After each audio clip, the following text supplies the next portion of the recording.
everyone. In this video, we're going to analyze a rational function. Please have your packet open to this page so that you can follow along with me, and then we're going to do the rest of the examples with your teacher and your classmates. So here's our rational function. I always actually like to write the equations of the asymptotes first. I personally think that the vertical asymptote is the easiest one to write down.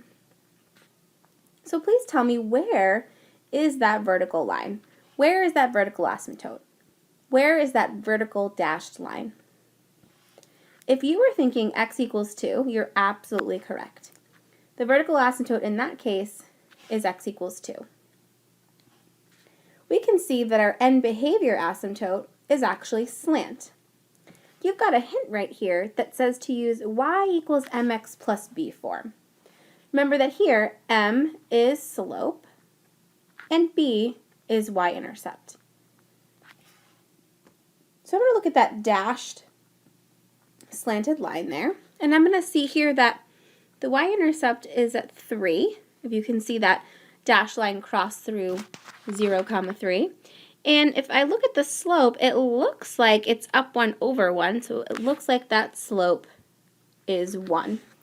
So the EVA is going to be y equals x plus 3. Okay? Now, our vertical asymptote helps dictate our domain, because what we've decided by looking at that vertical asymptote is that x cannot equal 2. Okay? So our domain is going to be everything except for 2. Now, if you think about our range, if you look at the way that that rational function is curving, I read the graph from left to right. So I'm coming down from negative infinity, and I'm going all the way up to positive infinity. That's true on the other side, or the other part of this rational function. So that range is negative infinity to positive infinity.